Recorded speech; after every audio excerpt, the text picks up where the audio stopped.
ఓం శ్రీ మహాగణాధిపతయే నమ. ఓం శ్రీ గురుభ్యో నమ. ఓం నమ శివాయ. మార్కండేయ పురాణంలో దత్తాత్రేయుడు అలర్కునకు చేసిన యోగ మార్గము. దత్తాత్రేయుడు ఇలా చెప్తూ ఉన్నాడు. ఓ అలర్క, జ్ఞానము కలిగి ఉండుట ముక్తి అనబడుతుంది. ముక్తికి సంగరహితము జ్ఞానపూర్వకమై ఉంటుంది. దేనిచే బ్రహ్మైక్యము కలుగునో అది ఏ యోగశక్తి అనబడును. యోగము వలన ముక్తియు, సంగ త్యాగము వలన యోగమును పుట్టును. సంగము దుఃఖ కారణము కావున మోక్ష మార్గమును కోరువారు సంగవర్జితుడు కావలెను. సంగము వర్జించుట వలన మమకారము నశించును. ఐక్యము సుఖము కలుగును. జ్ఞానమున వైరాగ్యము కలుగును. తాను నివసించు గృహము, రాను భుజించు అన్నము ముక్తికి అజ్ఞాన కారణమని తెలియను. పుణ్య పాపముల వలన సంభవించెడు కర్మబంధము శరీరమును బాధించును కానీ ఆత్మను బాధింపజాలవు. ఇది అజ్ఞాన మార్గము. అలర్క, యోగ మార్గమును చెప్పెదను వినుము. ప్రాణాయామముచే దోషములను, ధారణచే శాపంబును, ప్రత్యాహారముచే సంసర్గమును, ధ్యానంబున ప్రాకృత కర్మలు నశించును. సూర్యకాంతి చేత గైరిక ధాతువులు నశించినట్లు ప్రాణాయామముచే ఇంద్రియ దోషంబులు నశించును. ప్రాణాపాన నిరోధము ప్రాణాయామమని పిలువబడును.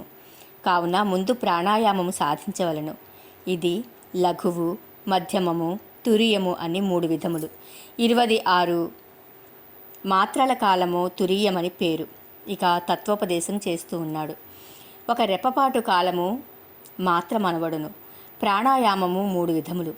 ప్రాణాయామము మొదట చేరుటకును, రెండవ దానిచే గంపమును, మూడవ దానిచే దుఃఖమును జయింపవచ్చును. సింహము, పెద్ద పులి మొదలగు క్రూర జంతువులు పెంపకము చేత మనుష్యులకు స్వాధీనమగునట్లా యోగికి ప్రాణాయామము చేత ప్రాణము స్వాధీనమయుండును. మదపుటేనుగు మావటి వానికి స్వాధీనమయుండునట్లా యోగికి ప్రాణము స్వాధీనమయుండును. అటువంటి యోగికి ముక్తిని కలుగజేయు దశలు 4 కలవు. వాటిని చెప్పెదను వినుము. ధ్వస్తి, ప్రాప్తి, సంవిత్తు, ప్రసాదము అనునవి వీని స్వరూపములు చెప్పెదను వినుము.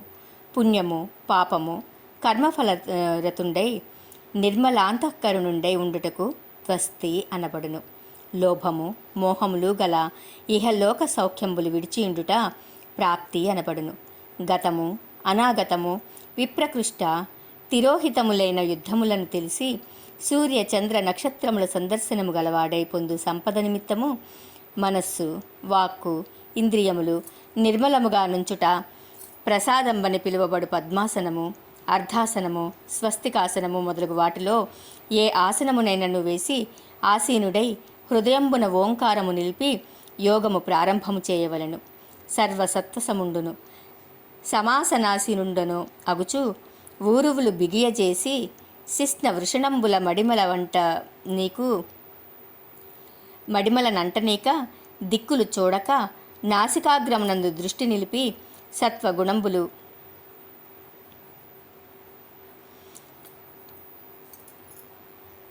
ఓం నమ శివాయ.